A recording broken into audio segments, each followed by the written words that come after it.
here. Now, broadcasting from the underground command post, deep in the bowels of a hidden bunker, somewhere under the brick and steel of a nondescript building, we've once again made contact with our leader, Mark Levin.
America, Mark Levin here from the Mark Levin Show World Headquarters. Yes, the World Headquarters. That's where we are. As you know, I'm the senior judicial analyst as well as director of DEI on the Mark Levin Show. And chairman of FU, Fatties United. I wear many hats here. Just the way it is. I take these responsibilities seriously, even though they weigh heavily on my shoulders. Nonetheless, here I am. And there's a lot to talk about. Pressure is building and building and building in the media and among the Democrats to violate the Constitution. In fact, to destroy it. And what they're trying to do, the White House,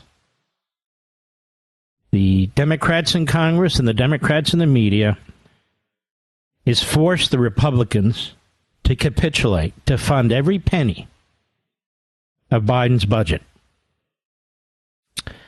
Now, that would, of course, destroy Republican hopes in the presidential elections, potentially, and gut their ability to hold on to the House and maybe take the Senate. Biden knows this. Biden is a street thug politician. The media know this. They are street thug media types. So that's what's going on here.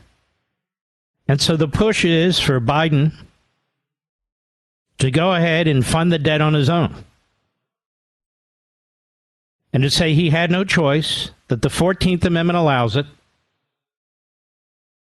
and then catch me if you can all the way up to the Supreme Court, and then the pressure will be on the court. And they've tried to soften up the court. They've tried to threaten justices of the court to capitulate to their agenda, whether it's race, whether it's abortion, whether it's spending, whether it's elections, whether it's anything else. In the meantime, and I'll want to expand on that in a moment, Pacific Western, a huge bank, is going belly up. Apparently, they've lost 50% of the value of their stock. Then we have First Horizon Corporation, another.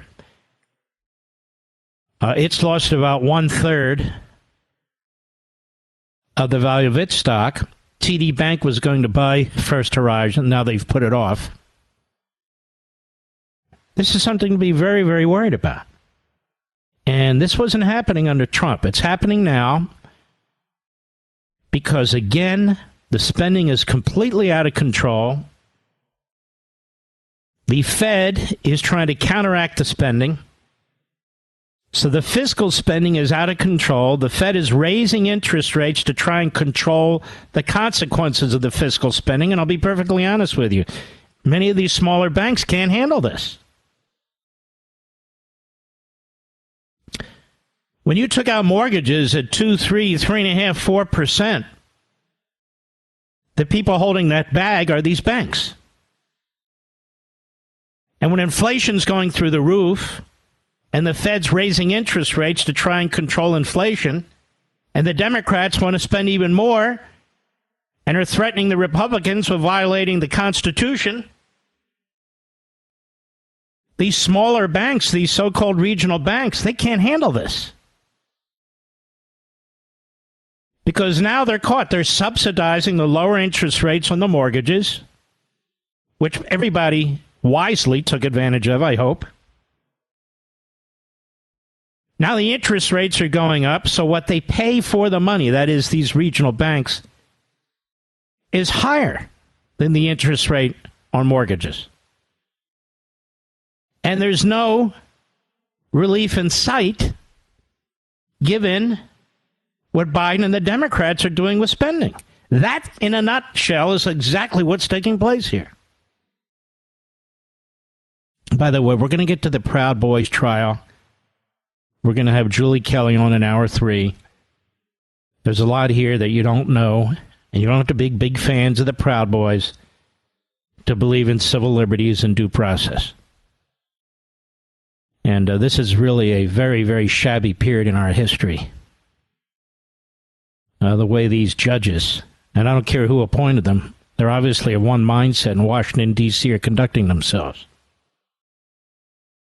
So I will circle back to that, regardless of the headlines that will be applied to me that I support the Proud Boys. Why would I support the Proud Boys? Not only do I know very little about them, I have nothing to do with them. Last time I checked, they're not exactly constitutionalists, but that's beside the point. So here is Karine Jean-Pierre at the White House briefing. She's been told what to say, and the problem is the Republicans in the House. That's the problem. So here they are. They just come into office. They're sworn in January. They're sworn in January, and it's all their fault. It's all their fault. Why? They didn't pass the budget. They didn't impose this debt. No. It's all their fault. Not Pelosi's fault. Not Schumer's fault. Not McConnell standing back. Not his fault. Even though they all contributed to it. White House is saying, not our fault. All we're asking them to do is raise the debt ceiling. And if they don't pay for everything we demand, then we're going to default. And what a bunch of deadbeats these Republicans are. That's exactly what's going on. And we have liars on CNN and MSNBC, liars in the print media, liars on the networks. It's that simple. Here is Karine Jean-Pierre. Cut one, go. Director Young said a moment ago that the math is the math when it comes to the debt ceiling issue. Does that apply to vote count as well? Because neither the House or the Senate have the requisite votes to pass a clean debt limit increase. So the solution that the president is proposing is at odds with the current reality on the Hill. Does he need to adjust in order to get right with reality? No, Congress needs to act, really. And when she says, wait, hold on a second. When she said the math is the math, this is going to be catastrophic for American people. There's a reason why we call the bill that House Republicans put together the Default on America Act, because it is. If they move forward with what... Because it's all politics with these people. If the economy collapses, all to the better for them politically. That's the way they view it. They're going to have the media behind them. They lie through their teeth without pause. And they think this will be a knockout punch. And I already told you the speech they're going to give. I told you yesterday. The Republicans are endangering Social Security recipients, Medicare users. They're endangering hospitals, police, firefighters, working people, blue-collar people, same thing, but nonetheless, this is what they're going to do. While they're the ones who are destroying our economy, printing so much money that we now have banks failing. We're going to have businesses shuttering. We are 1 foot into stagflation. And they're damn near going to push us into a depression. Now, what happened last time we had a depression, America?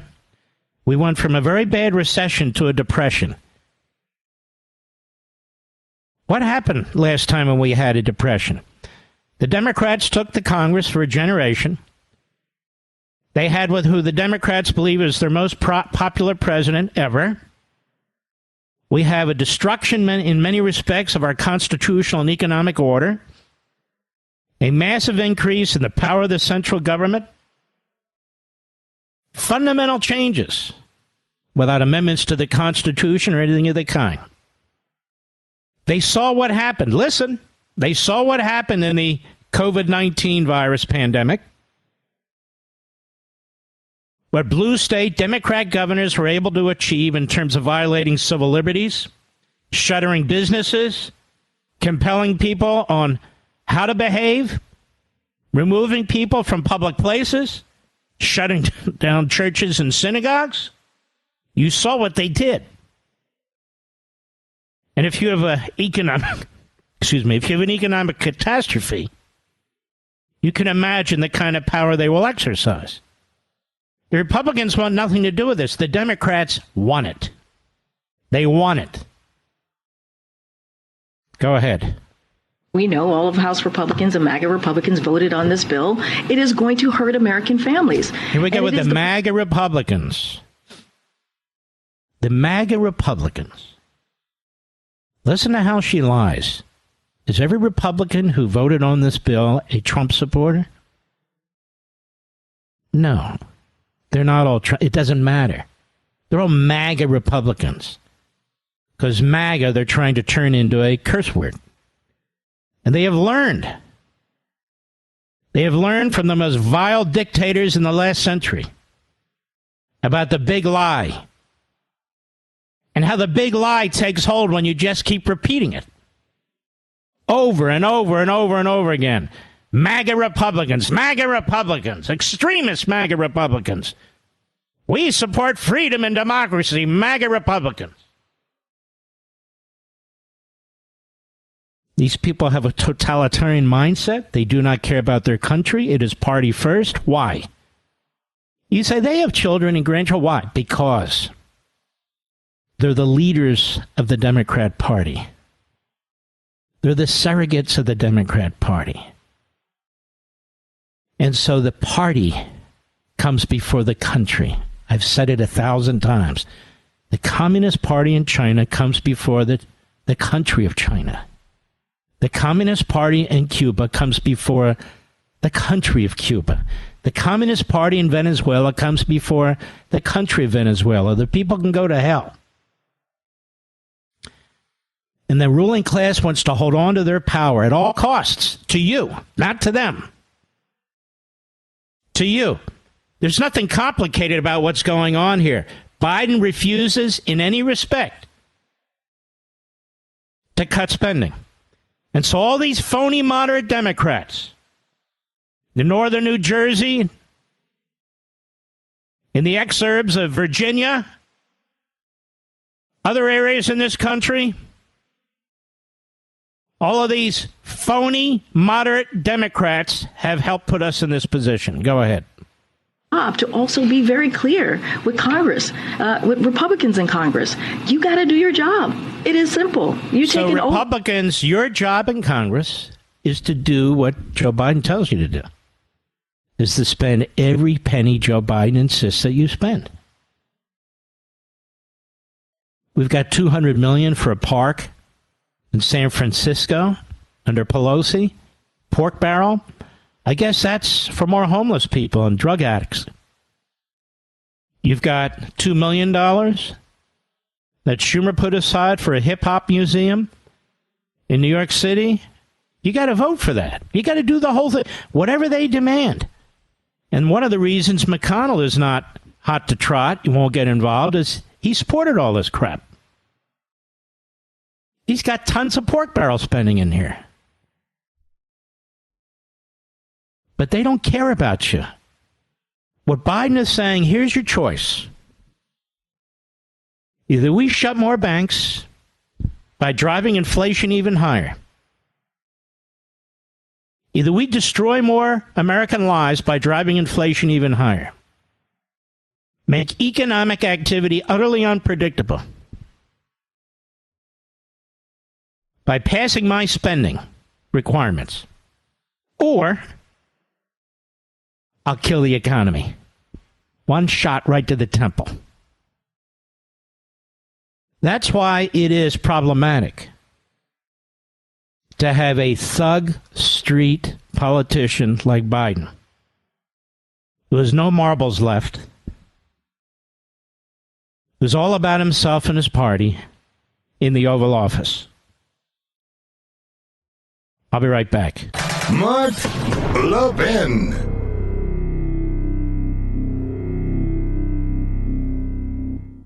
Now, I know you guys are worried. Federal Reserve staff said banking crisis fallout could push the economy into recession this year. But you can do something about that. Learn how to protect the retirement you worked really hard for. I think a great way is to diversify with gold, and specifically a gold IRA. That's right, physical gold in your IRA. My favorite gold IRA company is Augusta Precious Metals. You got to call these guys and learn how a gold IRA can help you. So if you've saved $100,000 or more in a 401k or an IRA, call Augusta Precious Metals and get their ultimate guide to gold IRAs. Tell them Mark sent you, and they'll give you a free gold coin when you open a gold IRA. Call Augusta Precious Metals today, 877-4-GOLD-IRA. That's 877-4-GOLD-IRA. Consult your financial professionals before making investment decisions. Get risk disclosures at AugustaPreciousMetals.com. What a great company.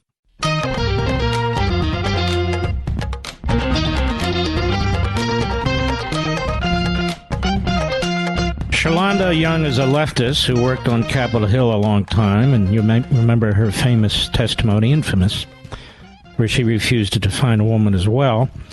She's the OMB director, and at the White House she said this, cut to go. Like you heard Corinne talk about our economist report. Clearly, any of those things should concern any American. They're going to be paying more for loans in this country. It's going to take their cost of living any higher. Of course, we're concerned. We're calling on the reasonable people in this town to do the right thing. Look, a bill tomorrow. This is what we don't talk about. Congress could put a bill on the floor tomorrow. Avoid default. No, they can't, actually, because all the Democrats are doing is taking their orders from Biden. So Congress can't put a bill on the floor tomorrow. What you're saying is that the Republicans have to go along with your spending. And I want to make this clear so you can repeat this, folks, so we don't lose this battle. I don't know of any time, even in recent history, even Obama buckled at some point and said, okay, you're going to have to make some cuts. I got it. Biden won't do it. He will not do it. Because he's a sick bastard. That's why. And I hope I'm quoted on that. Certainly is. I'll be right back. Now, I know you guys are worried. Federal Reserve staff said banking crisis fallout could push the economy into recession this year. But you can do something about that. Learn how to protect the retirement you worked really hard for. I think a great way is to diversify with gold, and specifically a gold IRA. That's right, physical gold in your IRA. My favorite gold IRA company is Augusta Precious Metals. You got to call these guys and learn how a gold IRA can help you. So if you've saved $100,000 or more in a 401k or an IRA, call Augusta Precious Metals and get their ultimate guide to gold IRAs. Tell them Mark sent you, and they'll give you a free gold coin when you open a gold IRA. Call Augusta Precious Metals today, 877-4-GOLD-IRA. That's 877-4-GOLD-IRA. Consult your financial professionals before making investment decisions. Get risk disclosures at AugustaPreciousMetals.com. What a great company. Yes, it's true that Mark Levin is the fastest growing radio show in America. The Mark Levin Show is on at 877-381-3811. By the way, as a side note, we posted that our Sunday show is going to be a big show. We're going to focus on civil liberties and civil liberties lost in this country, with Alan Dershowitz in a long-form interview in ways he's never really been interviewed before, as well as the young lady who left North Korea as a refugee and went to Colombia and what's going on there. Now, I will only do these shows as long as you want them. And I don't normally read comments. But we put that up on my own social sites. And some of you have said you're boycotting the whole network so you won't be watching the show. I will tell you this, I will be monitoring pretty much how many of you are watching the show, and if you're going to boycott my show too, I won't do it. I don't have to do it. I do it because I think you'll like it, right, Mr. Producer? So, if that's the attitude, and I don't think it is, I think it's a few morons who get online and just do what they do. It's no skin off my nose. You know, my goal in doing this program and Levin TV and the Fox show is for us to be able to come together on certain issues or to expose certain things so we can help save the country for our next generation. I don't think it's any secret that I have enough money. I don't have to do any of these things anymore. I'm not patting myself on the head. Quite the contrary. I'm just saying if people aren't interested and they want to boycott, fine. My wife might be thrilled. She says, we never take a vacation. We never have time off. I got it. I understand. I understand. I'm only talking to those who are trying to stir the pot out there. If that's your attitude, and I don't mean you, most of you, I'm talking to them, then you're not hurting me. I don't live for it. You're not hurting me. I just try to do the best I can at everything I do. I think I'm now one of the oldest constitutional conservatives in terms of longevity in this business. And when I took up the battle against the establishment, against rhinos, against Democrats and so forth, it was extremely lonely. I remember a column at National Review saying, well, who exactly is the establishment? And I remember a couple of my friends, I've only mentioned who they are in this business, saying, I don't know about this. And they were friends with the establishment. I'm not, and I never have been, and I can't stand them. That's why I backed Reagan in 76 when I was 19 years old in the Republican primaries in Pennsylvania. I just point this out. But clearly, you'll do what you want. Now, I do say if you can't watch it live, you can always DVR the program. But some people, this is what they live for. Some hosts. This is it. They have nothing else. And this is what they live for. I live for finding every platform I can to advance our cause and to help save our country. I worry about my kids. I worry about my grandkids. You worry about your kids and grandkids. I worry about this country. I am in love with this country since I was a teenager. That's what I did. This is what I do. So I just want people to make sure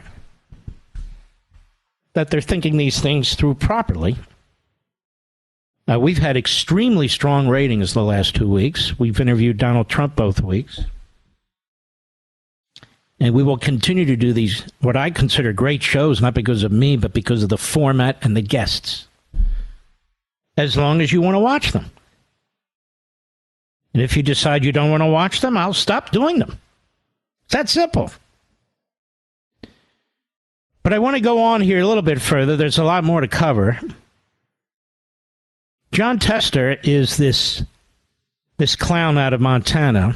He's a Democrat. He's hanging on by his fingernails, but he's up for re-election. He votes hard left, but he has this quasi-crew cut, and he pretends that he's a tough guy. He's a rancher, weighs about 714 pounds. And, of course, he's on the Scarborough Show. He's on MSNBC. Cut 3, go. The 14th Amendment of the Constitution of the United States says you can't do this. Right. Why are we normalizing or accepting negotiations over something which shouldn't and can't be negotiated? It is all the time, though, isn't it? Well, this isn't the first time this has happened in Washington, D.C. No, but we often go to the brink over the budget, not over the full faith and credit of the United States government. So they have this guy, David Rothkopf, I don't know who he is, saying that the Constitution prevents the Republicans doing from what they're doing. And I'm telling you now, in much of the media that you don't watch, MSNBC and CNN, or you don't read, USA Today and the New York Times and the Washington Post, and so, they are pushing hard by cherry-picking phonies, frauds, and reprobates to say this kind of stuff to try and give cover to Joe Biden should he decide to do it. I'm not saying he will. Should he decide to violate Article 1 of the Constitution and destroy separation of powers and the core function of the House of Representatives. And Mitch McConnell's sitting on the sidelines because he participated in this dirty work and has for 20 years. The Democrats did this in the House before the Republicans were sworn in. Go ahead. Challenge here, and that is we all watched the show to elect the Speaker in the House 3 months ago. Yeah. What did McCarthy promise? Exactly. And I think that adds another... folks, a couple of things. We're going to run out of money. No, we're not going to run out of money. What did I tell you the other day? $350 to $400 billion comes into this government every month. That's your money. Every month.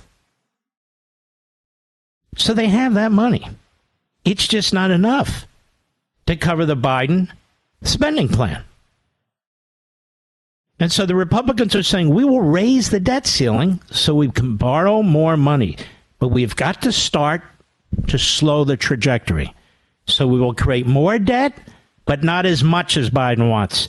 And that's where the rubber hits the road. The Democrats are saying, no, you do not hear this explained on Scarborough's show because he's an ass. And he's a fraud. That's why. You do not hear this explained anywhere. Except here. Anywhere.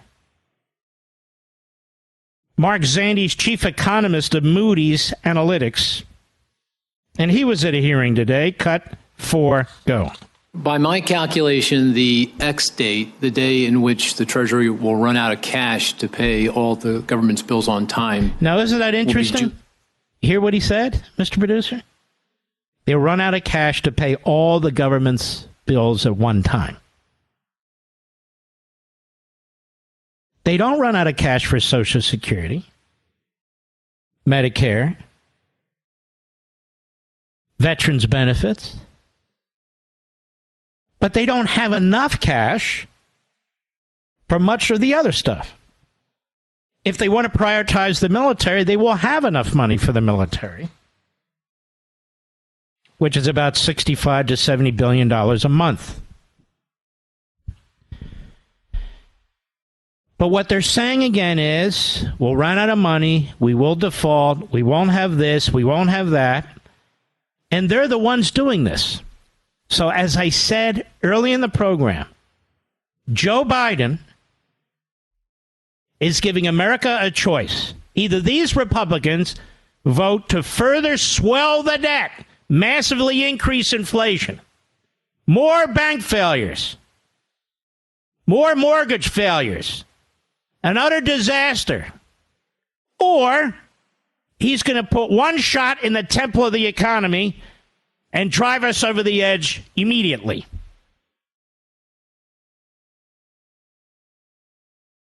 And you're not going to hear that on MSNBC. And that won't come out of a single Democrat's mouth. This is why they will never come on this program, ever, or any of my programs. This is why. Now, this bank crisis is expanding with these regional banks, and we don't even have a debt crisis yet. It hasn't even come to a head yet, and is expanding because of what Biden and the Democrats did to the economy. And it's going to keep expanding. It's the same thing they've done on the border. They've destroyed the border. Millions of people are coming into this country. We don't know who they are. They're coming illegal. Let me prove it to you. Jay Johnson on MSNBC today. Obama's guy. Cut 8, go. 6, make that 6, go. But watching those people just scrambling for whatever supplies, scarce supplies that they could get is heartbreaking. Yes, and it shouldn't happen. The wealthiest country in the world should be able to feed, clothe, house, and process migrants to this country. This is let's stop there. First of all, that's not a question. That's an opinion. She should have gotten a hook a long time ago. The wealthiest country in the world cannot feed, clothe, and house every human being that pours into this country. It's an impossibility. Whether we're the wealthiest or not, it's not possible. How would you do that? Where would this take place? This is the problem when people live and sleep and socialize and get drunk or whatever they do in Washington, D.C., which is the capital of bullcrap, which produces nothing. Literally no industries. This is the problem. When you're in this kind of a cultural bubble. Andrea Mitchell, we should be able to take care of it. It's heartbreaking. Nobody's told those people to come to the border. Nobody's told those people to do anything that they're doing. Except Biden. Go ahead. There are 2 million cases backlog. Yes. And why can't we? I mean, we can say it's because I'll tell you why we can't. Everybody doesn't have papers. Everybody doesn't have identification. Everybody's not in a database. We don't know who the criminals are. We don't know who the terrorists are. We don't know who the real parents are. We don't know who's being sent here as a coyote for the drug cartels. We don't know any of these things about people who show up with clothes on their back. That's all they do. So when you say there's a backlog of 2 million, what are you talking about, Andrea Mitchell? What would you have us do? Now, what Biden's doing is processing them into the country as fast as he possibly can without going through all the protocols. And still there's too many. That's why you have to have a system in place that's manageable, that's lawful, that secures the border. Because what's happening here is inhumane. But Andrea Mitchell's too damn stupid to understand. Go ahead. Money in the budget available, discretionary money that could be thrown at this. Hire people, process, and... When you have people coming across our southern border in these numbers, even with the additional resources we have now, it's simply not feasible to keep track of them all. And do you understand that, Andrea Mitchell? Do you understand? Have you ever managed anything? You could throw $1 trillion. You're not going to be able to do it because the information doesn't make itself available. And sometimes it never makes itself available. I'm sick of her. I'll be right back. Mark Levin.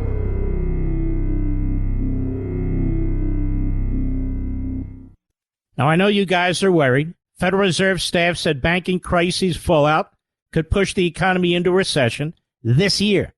But you can do something about that. Learn how to protect the retirement you worked really hard for.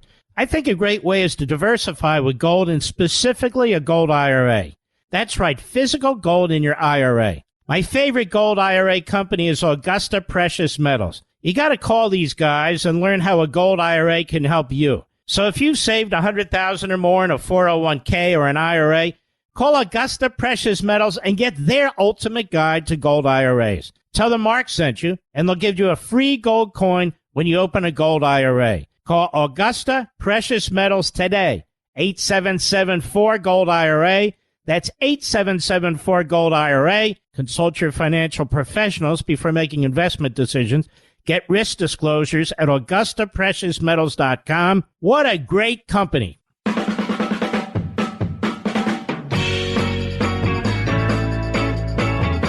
Joe Biden is a human wrecking ball. That's what he is. He blows things up.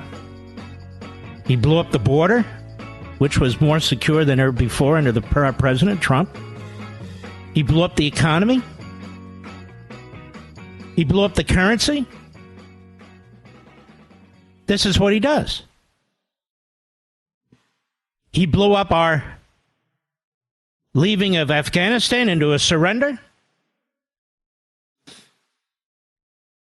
And so he's going to blow up what now? Our financial system.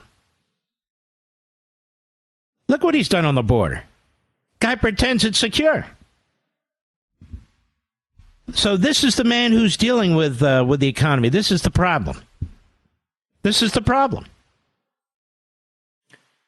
I know you're all worried about what's happening, and you should be. You should be, because here's a title from a serious report. Half of America's banks are potentially insolvent. This is how a credit crunch begins. This is how you drive an economy into the ground and damage our finances. It's spooky. Thousands of banks are underwater, said Professor Amit Saru, a banking expert at Stanford. Let's not pretend that this is just about Silicon Valley Bank and First Republic. A lot of the U.S. banking system is potentially insolvent. How did it happen? How did it happen? Biden did it. The Democrats did it. Inflation, endless spending. That's who did it. That's who's responsible. And they're not done. What they're doing now. Now, I know you're worried about this. Federal Reserve staff, they're worried about it. We're headed for a recession. There's no question. I feel like we're in it. I feel like we're heading towards stagflation, and depending on how this turns out, a depression. But what do I know? Now, all right, I've got more to get into here tonight. I want to tell you about Sotomayor. Justice Sotomayor. There's a big ethical issue that has not been reported on the news today. I've been watching. And certainly won't be raised by the Democrats as they try to destroy the constitutionalist Supreme Court. I'll be right back. This segment of the podcast is exclusively sponsored by Pure Talk. Pure Talk offers great coverage and can save your family money on your wireless bill every single month. Go to puretalk.com to find the plan that's right for you. Thank you again for listening, and thank you so much for this sponsorship, Pure Talk. He's here. He's here. Now, broadcasting from the underground command post, deep in the bowels of a hidden bunker, somewhere under the brick and steel of a nondescript building, we've once again made contact with our leader, Mark Levin. You know, America, it's amazing. We talk about vigilante mobs. We don't want vigilante mobs, but we have vigilante mobs, and mostly on the left. And the vigilante mob wants a Marine, a man who served as a Marine, he's 24 years old, on the subway in New York, who grabbed a guy and choked him out. The guy apparently has scores of priors. It was threatening people on the subway. I'm sure he didn't intentionally murder him. But the mob has formed, and they are demanding that he be prosecuted for murder. And AOC said he should be prosecuted for murder. I really, really feel like we live in a country that is really at rock bottom.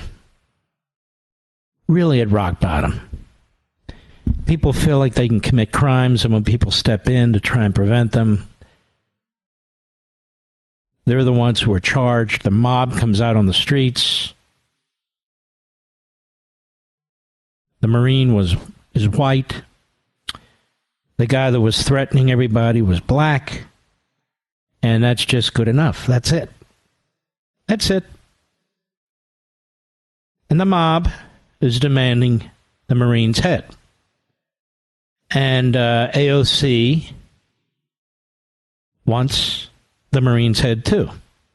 The same AOC who doesn't believe in more cops on the streets because more cops commit crimes. And this is where we are. The vigilante mob on the left runs the cities. And that's why our cities are a disaster. Now, I want to talk about Sotomayor, Justice Sonia Sotomayor. This really hasn't been discussed today. And I want to thank our folks over there, our friends at Red State. There's one certainty in politics. If a Democrat is accusing a Republican of doing something, it is the Democrat who's inevitably actually doing it. That dynamic played out again Wednesday. After a major revelation about Supreme Court Justice Sonia Sotomayor, damn thing. I got it. Hold on. Called into question all the recent left-wing attacks on Justices Clarence Thomas and Neil Gorsuch. For the last few weeks, a coordinated assault on the court's conservatives has taken place, with numerous press outlets releasing reports supposedly detailing corruption. In reality, essentially everything charged amounted to nothing illegal or unethical. In the case of Thomas, he was not required to report the free travel he received from a longtime friend. Secondary charge that Thomas misreported income also turned out to be nothing more than a simple technical mistake involving two entities with nearly identical names. And we've since learned, of course, that Justice Jackson failed to do that until she was nominated to the U.S. Supreme Court, and she had to go back to 2014 to fix her forms. As for Neil Gorsuch, he was accused of selling land to the executive of a law firm that had business before the Supreme Court. Once again, reality got in the way of the far-left hysteria, though after it was revealed that Gorsuch sold the property just 9 days after being confirmed, and the person he sold it to had no business at all before the court at the time. You get the idea. These attacks have been absolutely ridiculous, but that did stop Senate Democrats from calling a hearing to furiously wag their fingers. Well, they're going to have to call another hearing because it's been revealed that Sotomayor took in $3.6 million, as reported by the Daily Wire in an excellent story. $3.6 million from a book company that did have business before the Supreme Court at the time. Greg Price points out on his Twitter, Sonia Sotomayor received over $3.6 for her books from Penguin Random House Publishing, and then didn't recuse herself from a case in which they were involved before the Supreme Court, where the company stood to lose money. What did Clarence Thomas do again? In 2010, she got a $1.2 million book advance from Knopf Doubleday Group, a part of the conglomerate.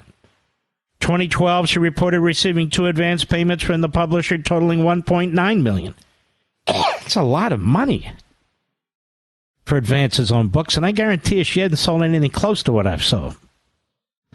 Now, that sound you hear is every Democrat who demanded Thomas and Gorsuch resign suddenly running away from any discussion of Supreme Court ethics. While the accusations against the conservative justices were silly and shallow, there's actual meat on the bone regarding what Sotomayor did. The publishing company in question actually stood to lose money, depending on how the court ruled. Yet she took millions of dollars from it anyway, and then did not recuse herself from the case. And the individual bunch here who wrote this piece says, I'm a fairly simple man, but that sure seems much worse than Thomas getting a free vacation from a friend, or Gorsuch selling a piece of property. Sotomayor's actions look even more scandalous when you consider the other liberal justices who took money from Penguin House did recuse.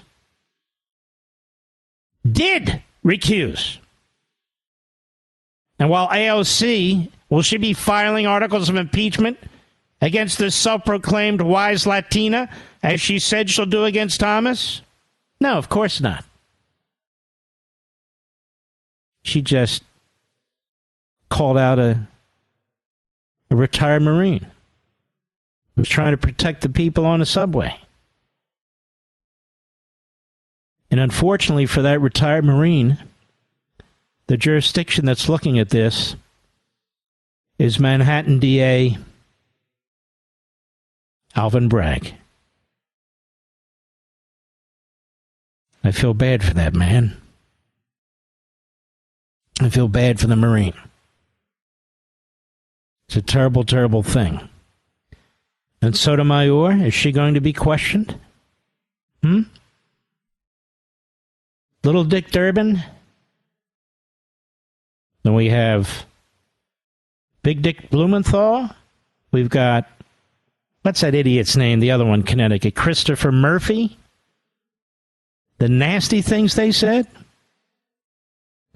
Crickets, not a word, because the Democrat Party burns things down, blows things up. And while I'm at it, Sherrod Brown, a.k.a. Sherrod, man of the people, Mr. Blue Collar.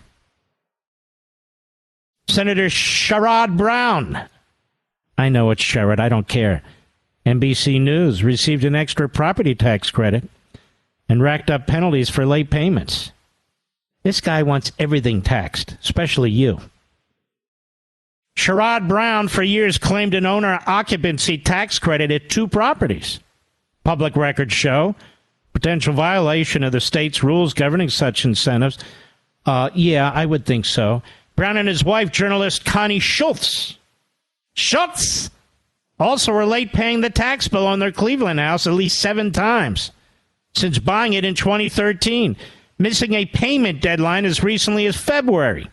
According to documents kept by the Cuyahoga County Treasurer, at one point in 2015, the county labeled them as delinquent after they failed for months to pay a nearly $1,200 bill. Responding to questions from NBC News, Brown and Schultz this week paid a $390 penalty, stemming from their most recent late payment. Brown also repaid Franklin County, where he owns a condo in Columbus, for occupancy credits he should not have received. His campaign manager, Rachel Petrie, said yesterday she did not say what caused the errors. They were hoping not to get caught. I can tell you what caused the errors. You know, the funny thing is, I don't really understand the tax code, local, state, federal, county, whatever it is. And I have to pay an enormous amount of money to have people do this stuff for me in 2 different states. Because I want to get it right. Because I know how I will be treated, Mr. Producer. And these are great people, don't get me wrong. A tax lawyer, 2 CPAs, and a tax lawyer in another state. This is America today. And then you're told you don't pay enough, or you should pay more, maybe 90%, by some old red jerk who's a millionaire preaching communism. That's right. Bernie the Red. Anyway, so Sherrod Brown is a tax cheat. State and local officials citing Ohio law and explicit requirements for eligibility emphasized to NBC News that owner occupancy tax credits are intended for only 1 property. Everybody knows that. To claim the credit twice, a married couple would have to demonstrate that they live separately. Spokesperson for the Ohio Department of Taxation pointed to several excerpts from state law. When asked what consequences a couple could face if a county auditor or treasurer found that they'd improperly claimed the tax credit on 2 properties. One section states the property owners would be required to pay back what they weren't entitled to, plus interest. Really? You mean they won't be charged with a felony, moved up from a misdemeanor? Why? As for their late payments, publicly available copies of property tax bills for Brown and Schultz Cleveland homes show fees for missing deadlines. Ready for this? 2022, 2021, 2019, 2018, 2015, and 2014 taxes, Mr. Producer. It's like the Bidens setting up 2 S corporations so they don't have to pay into the Medicare and Obamacare taxes. They're all sleazeballs on the left, these Democrats. They don't want to pay their fair share. Their fair share.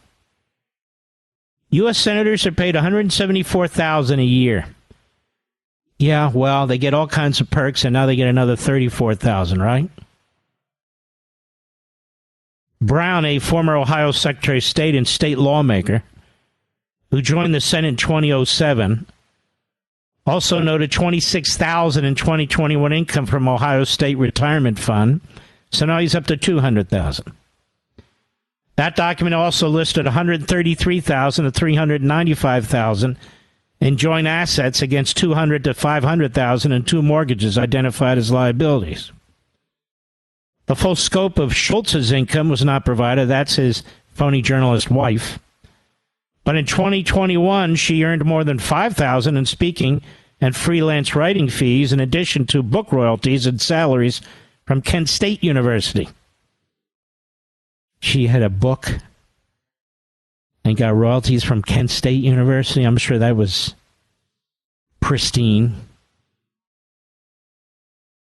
The point is, Sherrod Brown didn't pay his taxes. Not once, not twice, but over and over again. And that's just on his properties. He took 2 occupancy tax credits when he was supposed to take 1. So that's violation number 2. And then we have these Democrats in the Senate talking about, we have very strict ethics rules. And what are they going to do about it? Nothing. Absolutely nothing. I'll be right back. Mark Levin.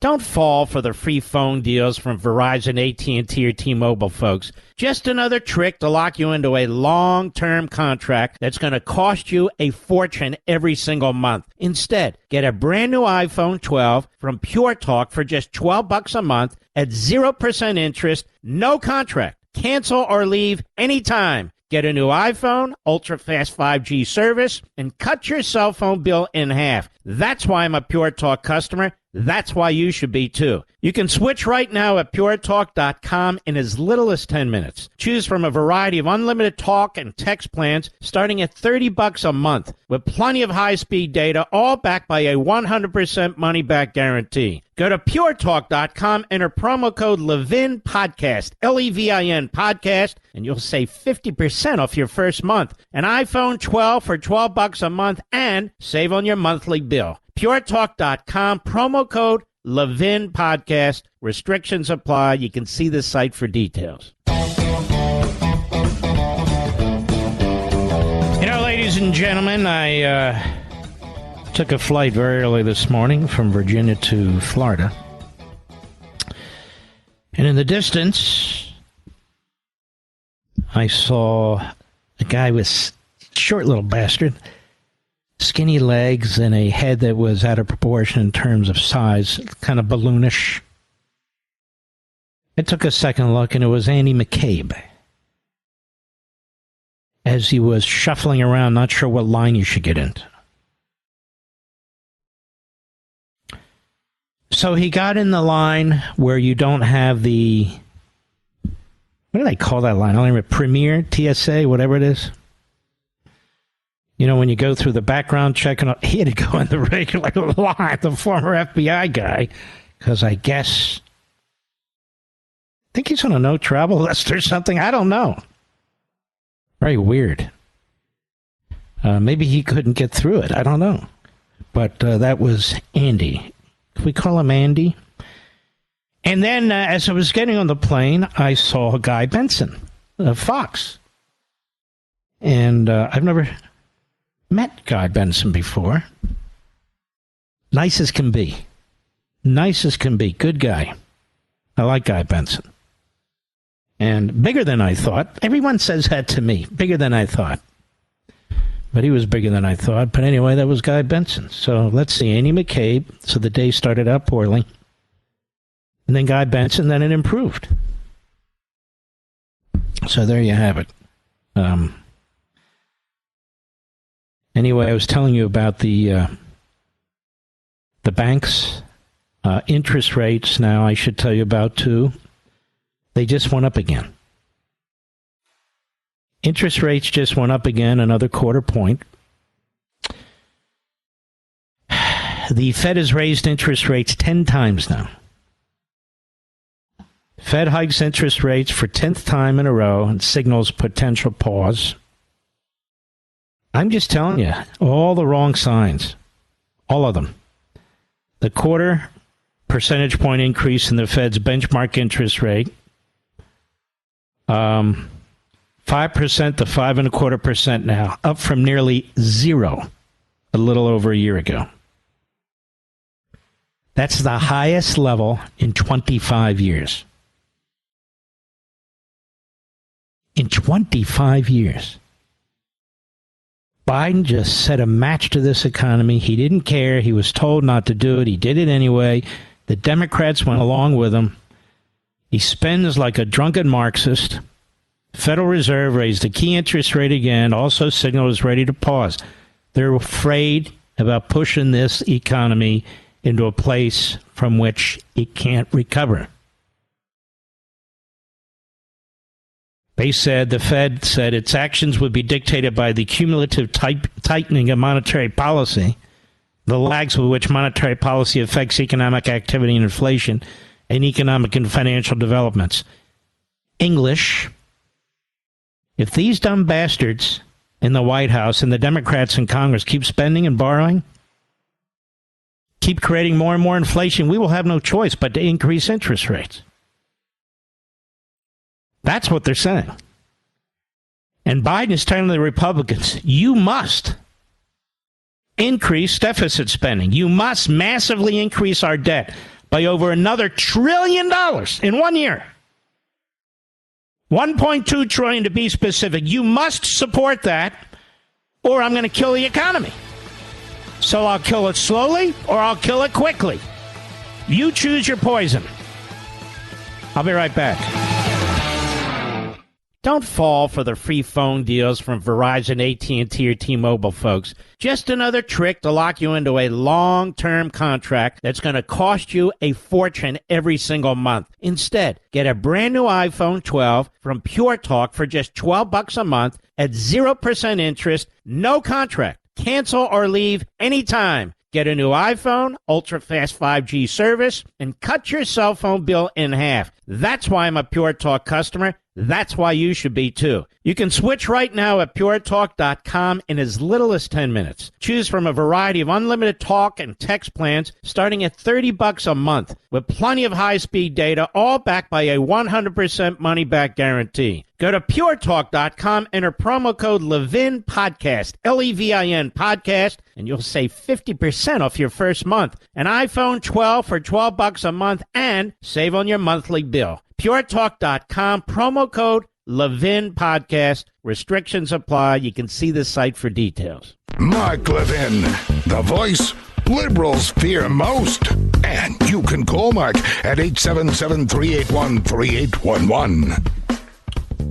You know, I would tell you folks, they're so worried about Donald Trump's taxes, how much he's worth. And, of course, he made his billions before he became president.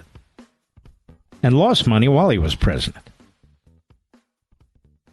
And I only bring this up because Obama's lecturing us against about America at the Columbia Journalism School. What a joke, right? And we're going to play some of this, but you need to know some background. According to an estimate by Analytics at American University's business analytics program, and it's fairly extensive. Barack and Michelle Obama could make as much as $242.5 million post-presidency. Have made as much as $250 million. $250 million. What do you think about that? $250 million.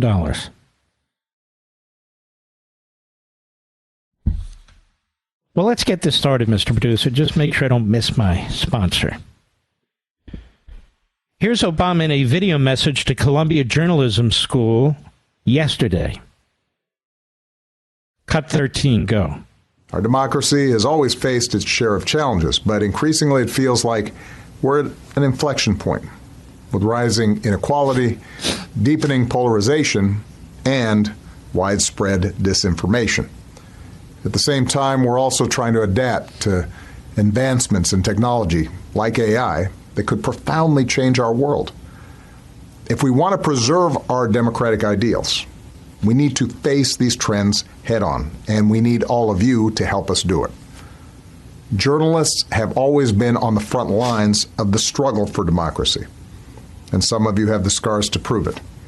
And that's why it's so important to find creative ways to reinvigorate quality journalism. It's why we need to keep standing up for the rights of journalists around the world, many who are facing increasing threats and challenges, just trying to do their job. You know, this guy, other than Biden, he's the biggest fraud around. During his presidency, he went after James Risen of the New York Times. He went after James Rosen of Fox. He went after the Associated Press. People had their cell phones monitored. They had their phones bugged by the great Eric Holder. He was one of the worst presidents when it came to a free press that we've ever had in this country, certainly in modern times.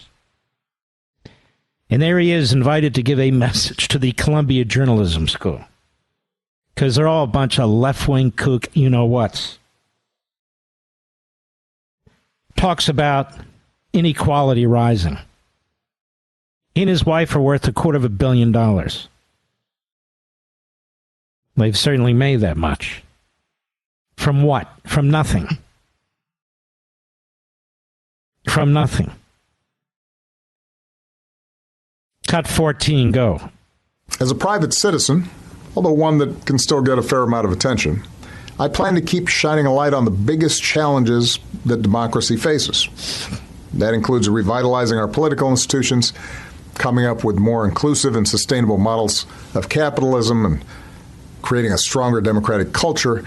But it also means creating an information environment that reinforces rather than erodes our democracy. One in which truth matters.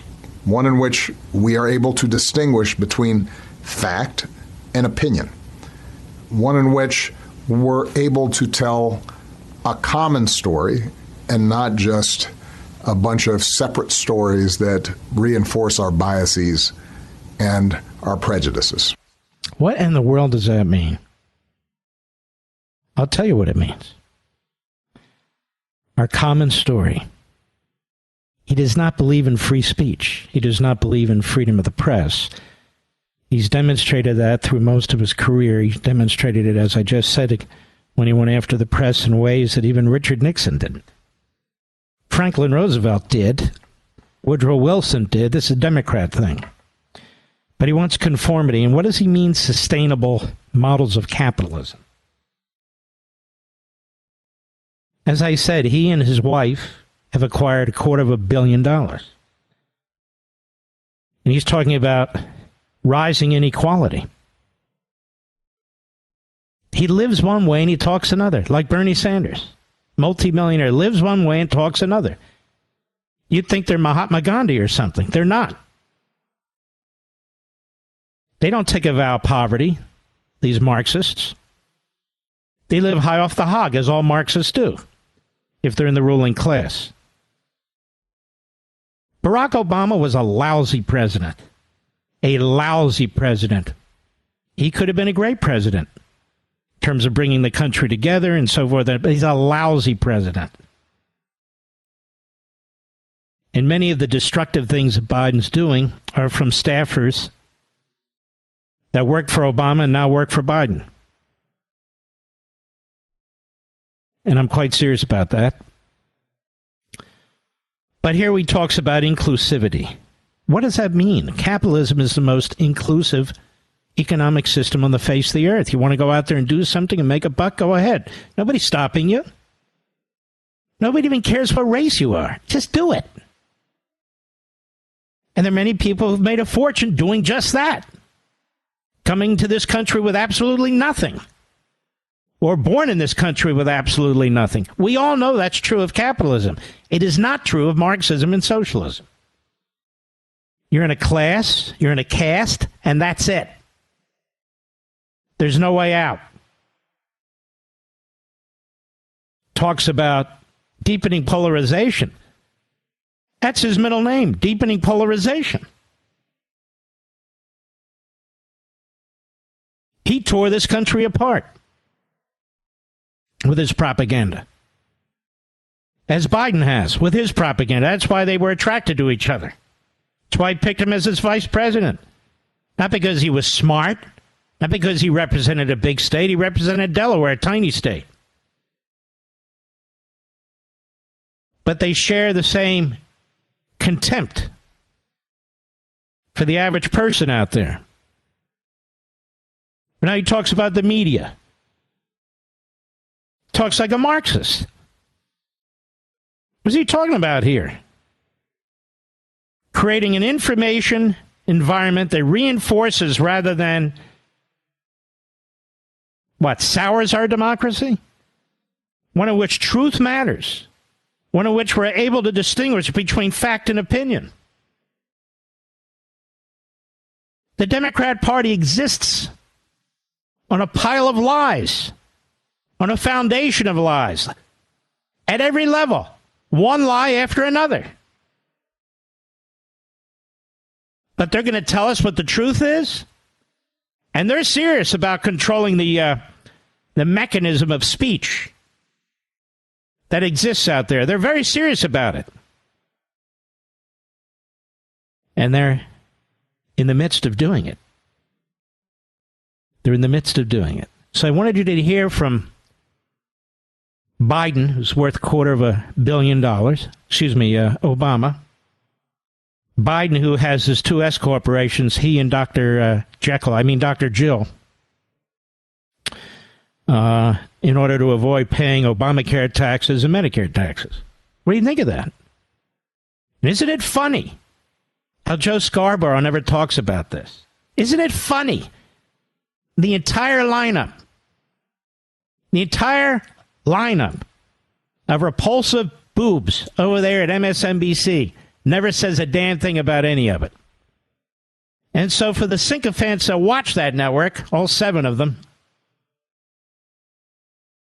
they never get the truth. And yet their lies, according to Obama, are the truth. So I wanted you to hear this, because I think it's important. All right. I'll be right back. Mark Levin.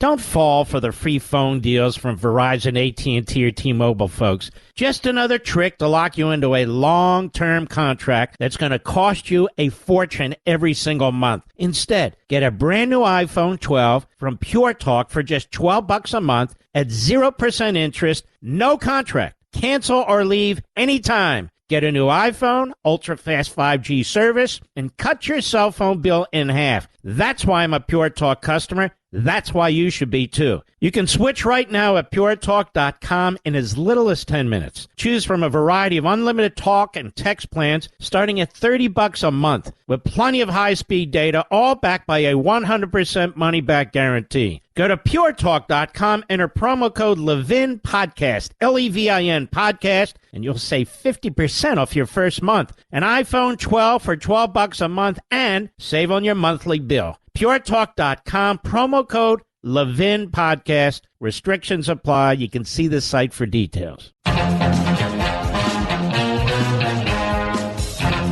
Man, oh man, Shevitz, this show is racing by again. Next hour, by the way, we're going to discuss what happened in court with the Proud Boys with Julie Kelly. There's nobody better because you're not getting the whole story. And, of course, I dare to put my toe in this pond, and I'll be attacked. I don't care. That's not why I'm here. I'm here because of you, my beloved audience, and to get you information so you can make your own decisions. I'm not part of the crowd. It's just the way it is. All right, let us continue. We've got so much here. Epic Times, one of the great sites. Matt McGregor, contrary to the narrative that pervaded the media the evening of January 6th, what attorney Michael Hamilton experienced before he left the rally at the U.S. Capitol building was a day of peace and prayer. Hamilton, who also attended seminary many years ago, held a worship service on the front lawn of the Capitol building. People were singing hymns and with their hands held in the air praising God, Hamilton told the Epic Times. Everywhere he went, he said, there were deep-hearted patriots. Then 3 15-passenger white vans arrived, flanked by squad cars that Hamilton said he later confirmed to belong to Antifa, a far-left extremist group.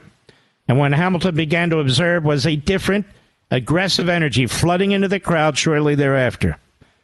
All morning, people were just walking, but this later infusion was racing and frenzied, he said, and trying to work others into a frenzy.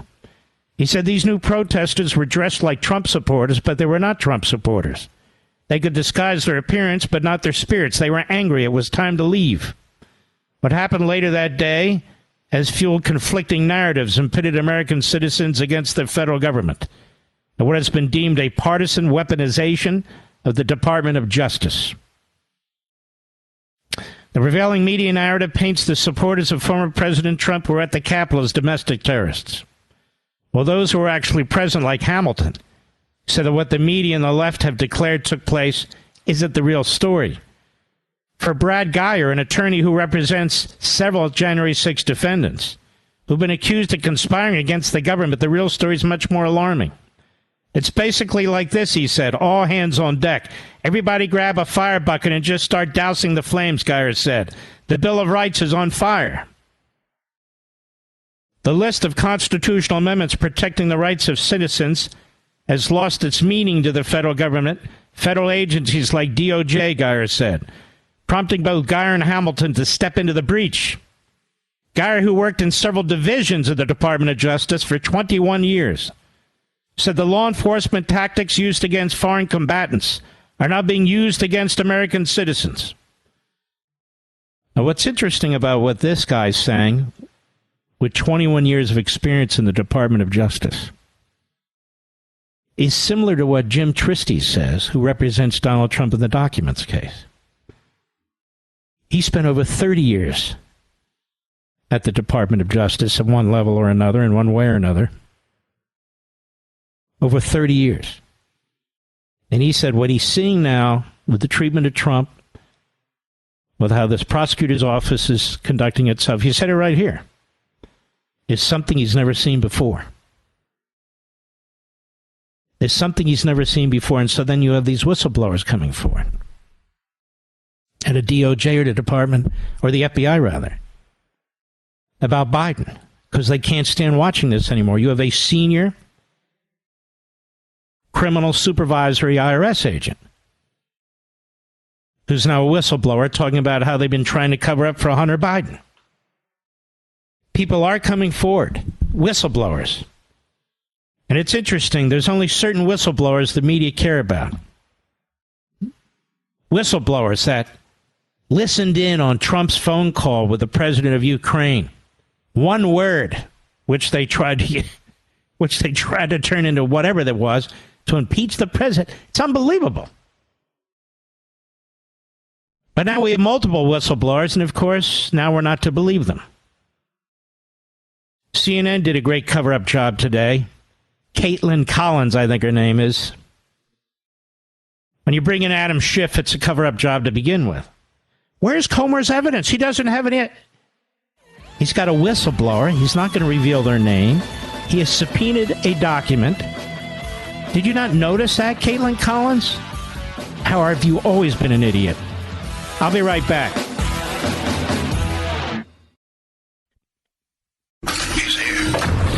He's here. Now, broadcasting from the underground command post, deep in the bowels of a hidden bunker, somewhere under the brick and steel of a nondescript building, we've once again made contact with our leader, Mark Levin. You know, I thought when they were talking about the coronation of a king, they were talking about Biden. I guess I got confused there, Mr. Producer. Welcome, America. We will have Julie Kelly on the program in about 15 minutes. I want to finish this piece by Epoch Times. So remember this attorney Geyer who worked at the Department of Justice for over 20 years. He says here, there's a story no one is telling. The FBI is executing unconstitutional search warrants on people with misdemeanors and keeping them in jail without the right to a speedy trial based on the contrived use of laws applied to circumstances that are either taken out of context or simply didn't happen. They couldn't do this without the trial judges in Washington, D.C., that's for sure. The search warrants are out of control, Geyer said. There will be 20 to 30 agents conducting the search. Suspects, husbands and wives, have reported opening their front door and being covered in red dots. Now, you know what that means, right, Rich? Rifles are aimed at you. Exaggerating the reality, federal prosecutors take hyperbolic statements made in texts or on social media posts, such as, "We have to fight," and twist them into an exhortation to engage in terrorism, he said. There are endless examples, Geyer said. They did this across the board. For the law enforcement agencies appointed to protect the American citizen, the Fourth Amendment no longer applies to them. I think we're run by gangsters, Geyer said. The FBI and the DOJ need a complete overhaul.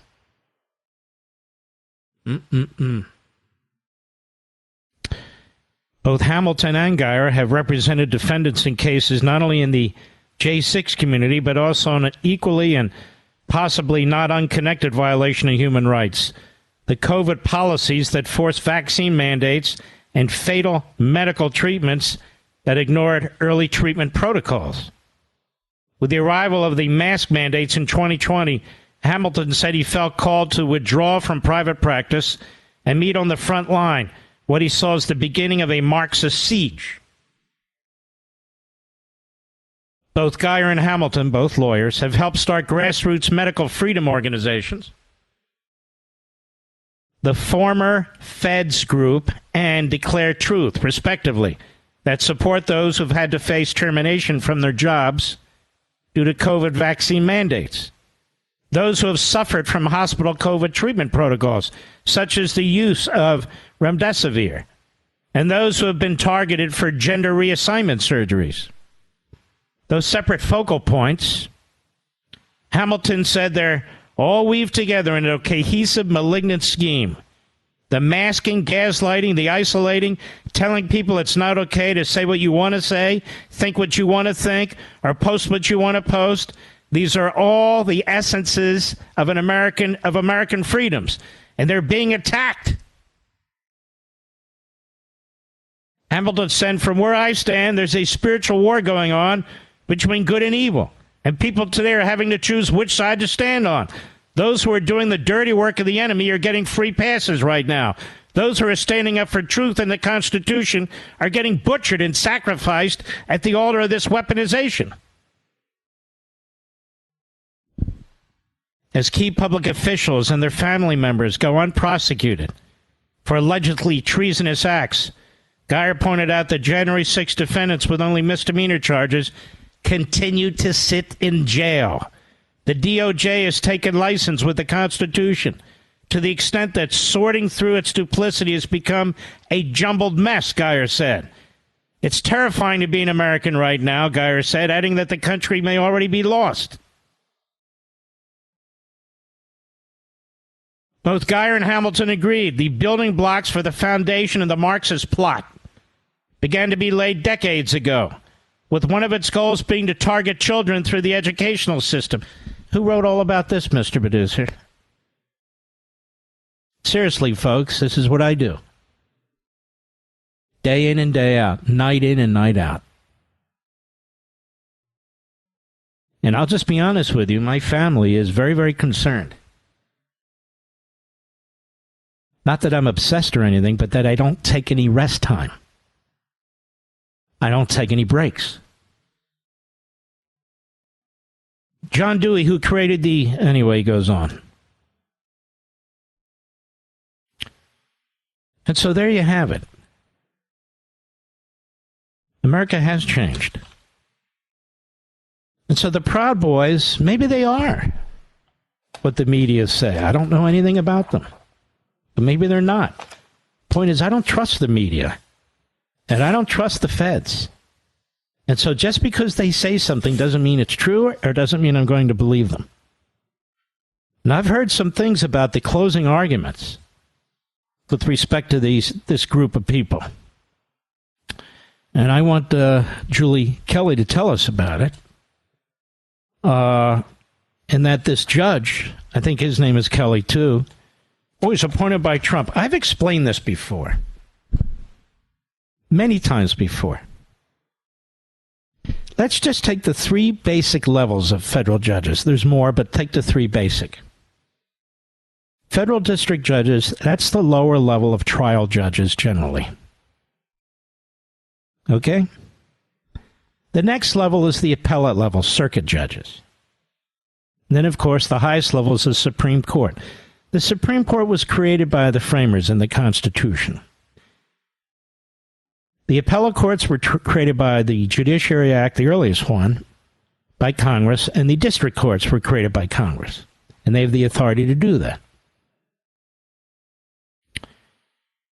At the low level, the federal district court level, the trial judges,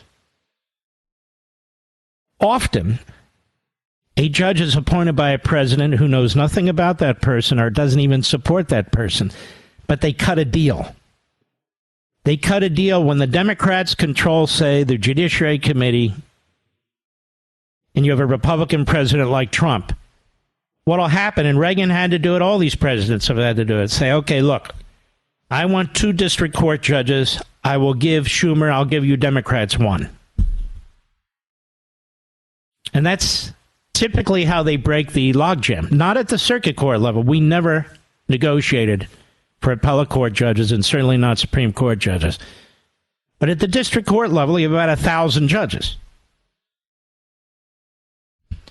So when somebody says, that judge is a Trump judge, I look a little deeper. I want to know if that judge who's a Trump judge was really a Trump judge or part of one of these deals, if you understand what I'm saying. So in and of itself, that doesn't mean anything. When you hear me say that somebody's an Obama judge or somebody is a Clinton judge, it's because I've looked into their backgrounds, and they are that. In other words, they are ideologically aligned with those presidents. But not necessarily so unless you look behind and see their resume, their biography. And so Julie's going to tell us what she saw and report on this, because there's many things happening now that are problematic. These people are not in front of a jury of their peers. They're in front of Trump-hating jurists in a city that voted 7%, 8%, 6% for Trump. And that's a problem. And you know who it's the biggest problem for, Mr. Producer? Trump. That's why all these matters are in front of prosecutors, investigators in these heavy, heavy Democrat cities. I'll be right back. Mark Levin.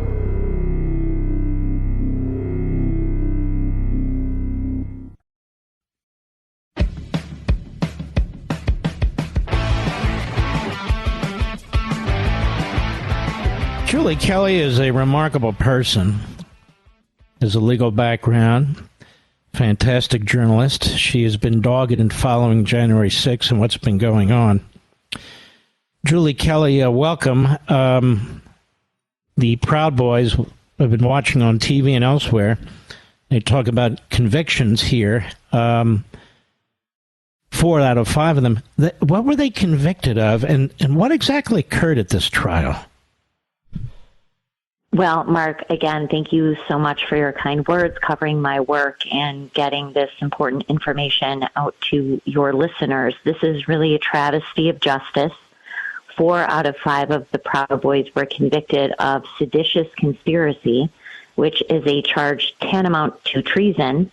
They were also convicted of other conspiracy counts, obstruction of an official proceeding. They really committed no violence. They weren't accused of assaulting police officers. Only one was accused of destroying government property. But the important part of this trial, 4-month trial, really 2-year case, where Judge Tim Kelly acted as an extra lawyer for the prosecution, repeatedly denying defense motions. By the way, let me stop you there. This guy has done this a lot. He's done this. Yep. He sort of did this in the case with Bannon, I believe. And he's done it in other cases, too. But I could be wrong about that. I know there's another case where he kept giving the prosecution everything they wanted. Maybe that's the case with Mark Elias's partner. I'm just trying to remember which case. But I remember that name, and I remember thinking, wow, this guy is a Department of Justice judge. He is, Mark, and here's the problem. Not only is he a former Department of Justice official, he worked for years for the D.C. U.S. Attorney's Office, which is the exact same office Matthew Graves now, who is prosecuting and handling every January 6th case. And there are reports that he used to work for one of the prosecutors who's sort of overseeing this, Jocelyn Ballantyne, who you might remember was also involved in the Mike Flynn prosecution. No. So this is the epitome of the swamp. They are all in cahoots. His wife also works for Muriel Bowser, who is the D.C. mayor. He never should have handled... Julie, I knew, you know, when they say this guy's appointed by Trump, I was explaining how deals are made at the district court level for the appointment of these people.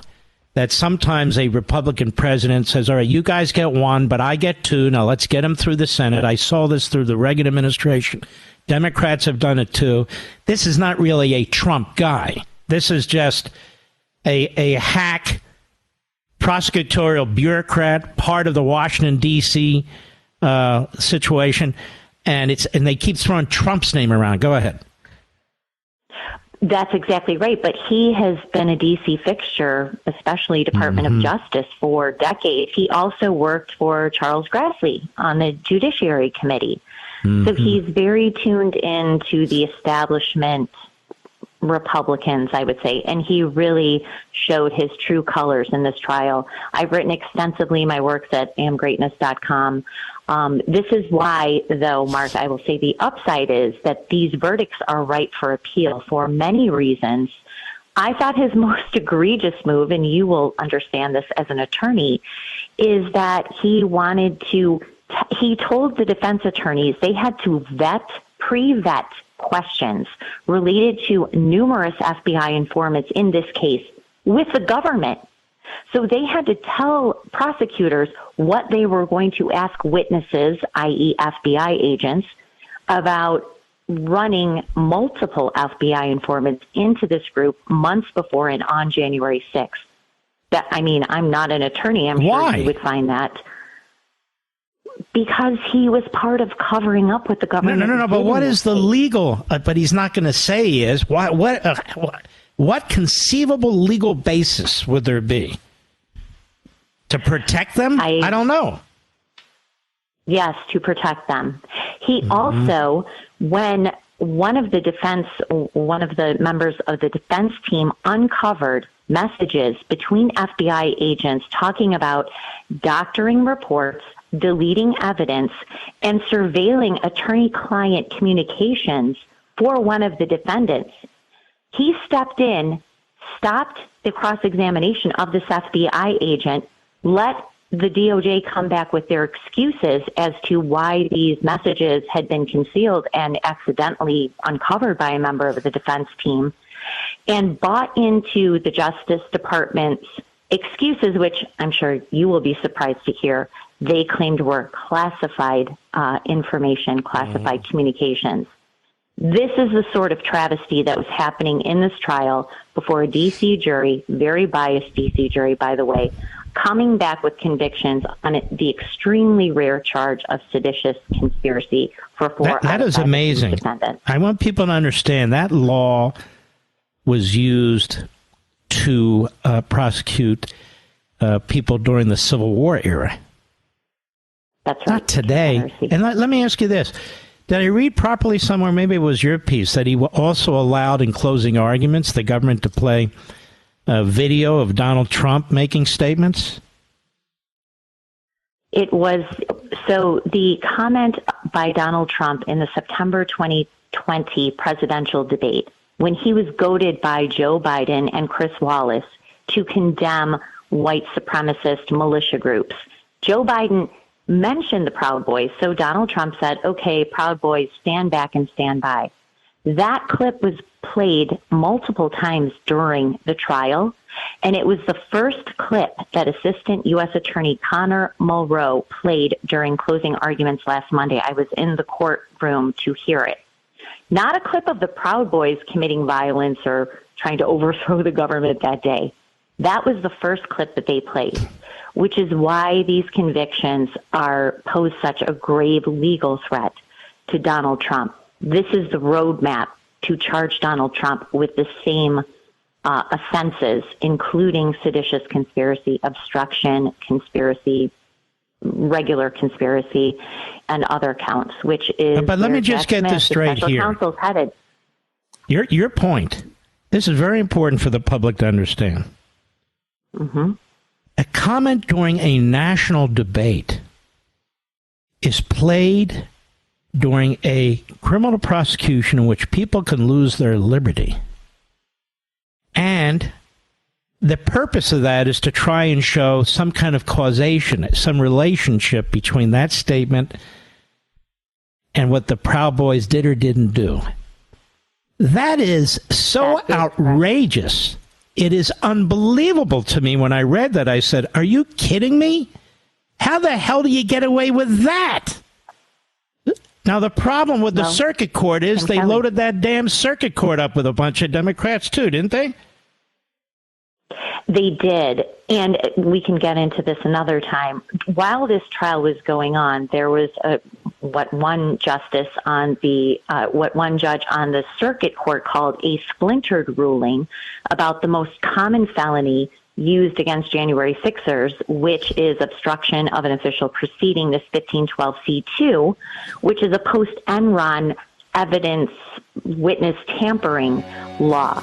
The DOJ has also weaponized that statute against January 6ers. So this was a crazy trial. Don't hang up. Folks, keep listening. We're not done. The exquisite Julie Kelly, and we will be right back. Mark Levin, the thunder on the right. Call in now, 877-381-3811. So, Julie Kelly, they use an Enron-related statute on obstruction. They use a Civil War-related statute on seditious conspiracy. So they really were shooting for the moon. They got the moon. They knew they would have a jury and a judge that would help them. And You're right. They're laying the foundation for Donald Trump or anybody else they want to go after here. This is just unbelievable to me. And not a single judge has stopped any of this, have they? The only judge who has stopped the obstruction of an official proceeding felony is Carl Nichols, also a Trump-appointed judge. And this is how 1512c2 obstruction got to the appellate court, this splintered ruling, which did not make a lot of sense. That's not the final word on it. But he is the only judge, Mark. 12 other D.C. District Court judges thought that this obstruction felony, which was intended, as we just said, post-Enron, would apply to January 6th protesters, including people who committed no other violent crime.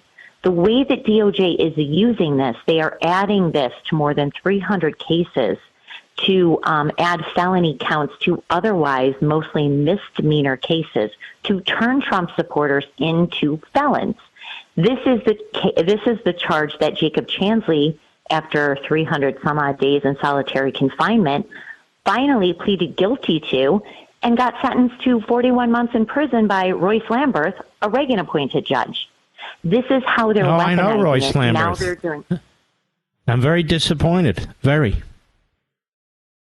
He should really retire. Yeah. Yes, he should really retire after what he did to Jacob Chansley.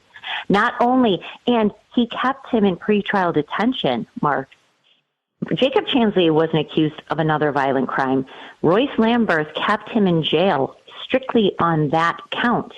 Other judges have done the same. Timothy McFadden did it in the Tim Hale case. I have numerous examples of judges denying bail to people accused of obstruction of an official proceeding, keeping them in jail until they are tortured into a plea deal or go before a DC by DC jury and are immediately convicted. These judges in that courthouse, and I'm very familiar with that courthouse, Julie, there's a big conference room where, if they choose to, they all sit down and eat lunch together. Are you aware of this?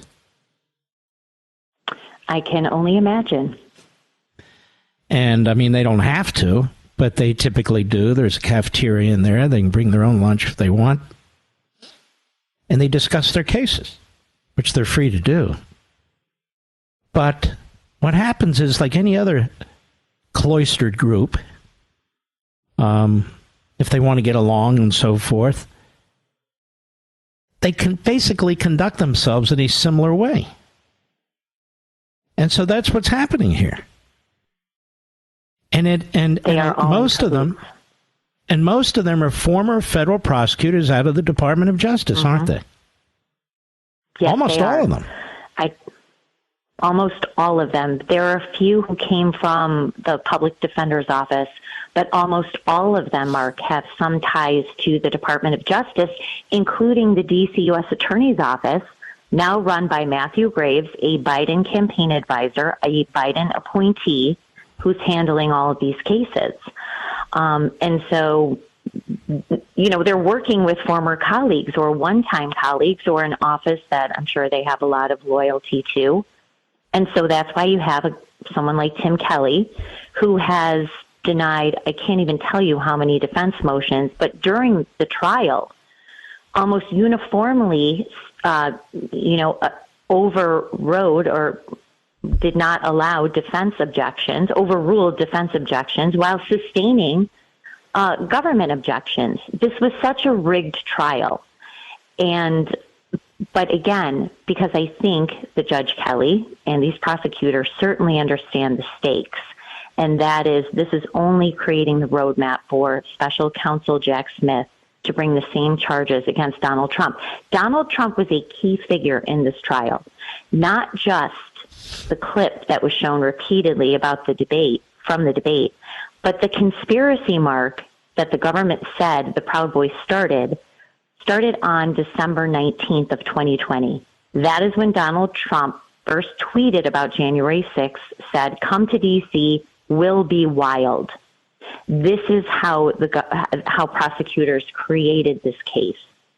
And the idea that Donald Trump was not a part of this prosecution is complete folly. This is why they brought these charges kept these men in pretrial detention for 2 years, allowed this biased jury to handle this trial. And now you could see the glee on the left. You could see the glee by Democrats. Adam Schiff today tweeted suggesting that these verdicts will now lead to Donald Trump. And the other thing is, when you have cases like this, they're going through people's social media. So if you put something on there, let's go to Washington and fight this, blah, blah, blah. I assume that showed up in court, too, and they were trying to show, see this? They were trying to overthrow the government, right? Almost all of the evidence is gleaned from text messages or posts in encrypted chats and on Parler. Who tries to overthrow the government and they put it on Parler? Who tries to overthrow the government, Mark, and they assemble at the Washington Monument and they stop at food trucks on their way to the Capitol? Who tries to overthrow the government in the case of Ethan Nordine, who walked through open doors with Capitol Police standing right there? Who tries to overthrow the government by force and brings no weapons?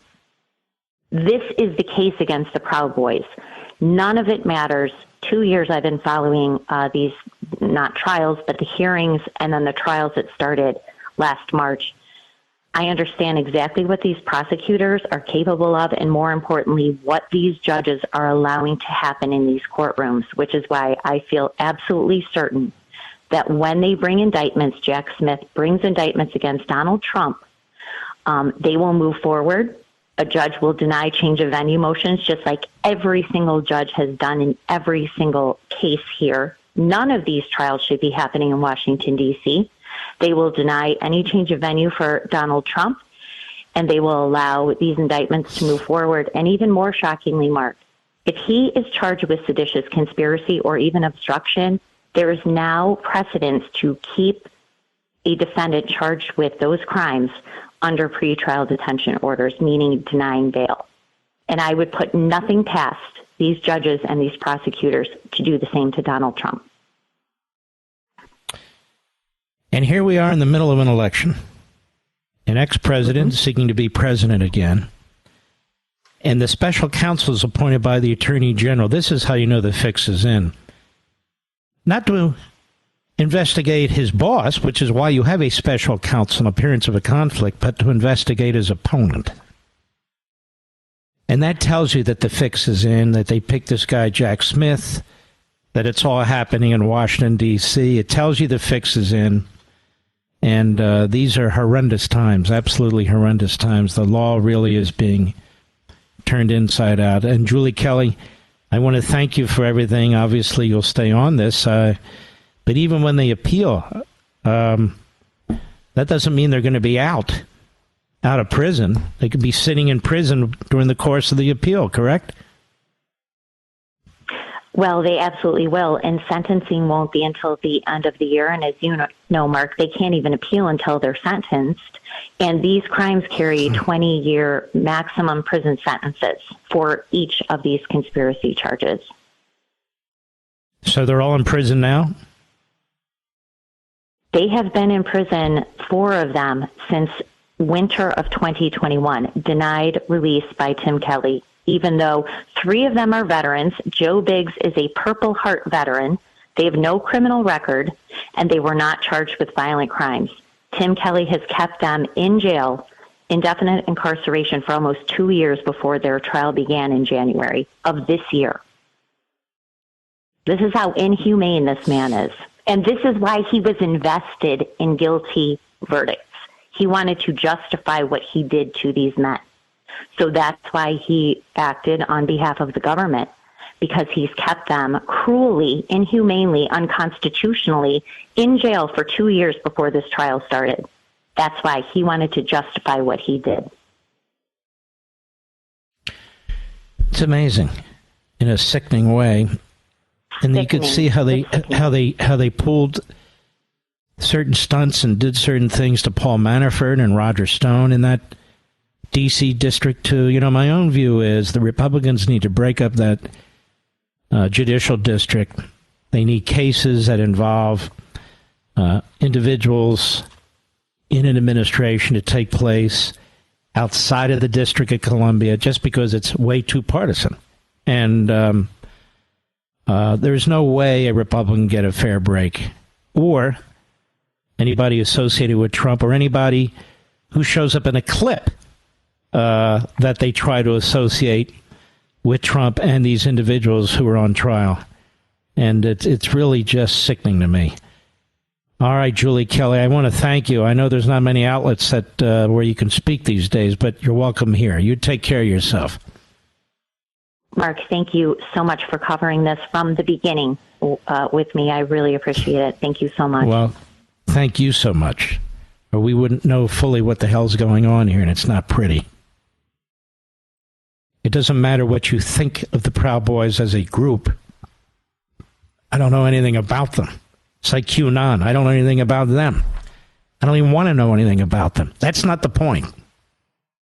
Some of us are civil libertarians, and we're in different parties and have different viewpoints. A Dershowitz, a Levin, however you want to put it. But we believe in the Constitution. And we don't think people should be railroaded. We don't go with the mob. We just don't do it. Now, here's one thing I will guarantee you and my audience, and Mr. Producer knows this. Nobody else, or very few people, are going to cover this story. Because there's a price to pay. But the hell with it. I'll be right back. Mark Levin.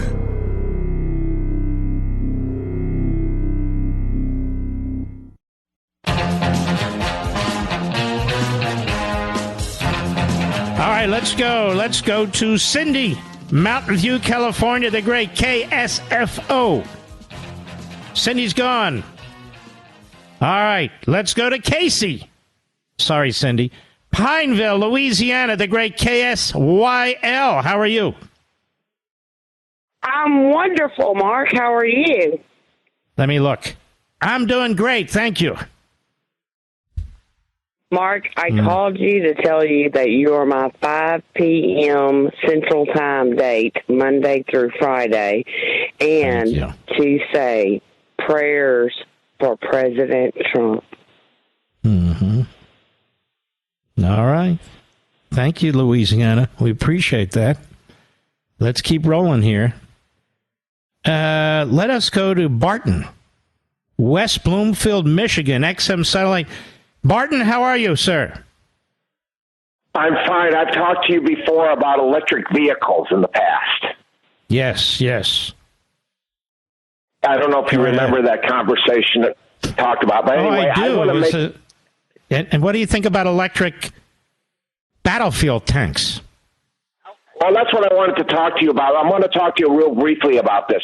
I think we should do a Fox News special and try to get Fox News, Fox Business, and all the Fox-affiliated stations. And we should explain to the American public about why electric cars are not the reasonable type of driving. All right, listen to me. I run my own show. I don't run all the shows on any network. Westwood One, Fox, Blaze, you name it. So I can do what I do. And I did an entire show on electric batteries, electric cars, China, all the problems. What, Mr. B, about 3 months ago, right? An entire show. It was when President Obama was in the office. That's when we talked the last time. Well, sir, I'm pleased to know this. Is there anything else you wanted to mention today? Yeah, I would like to ask if you can talk to Maria Baciloa about doing... All right, thanks for your call. Thank you. Thank you.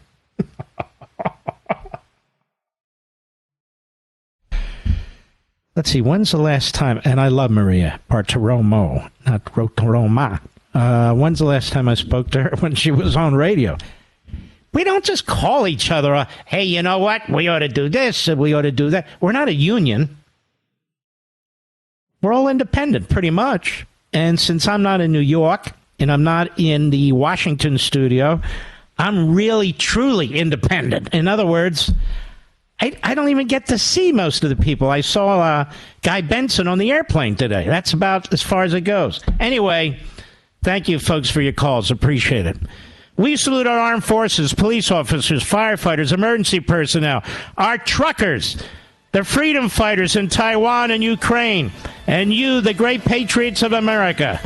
God bless each and every one of you. You're a great blessing. Trust me, I know that. I'll see you tomorrow.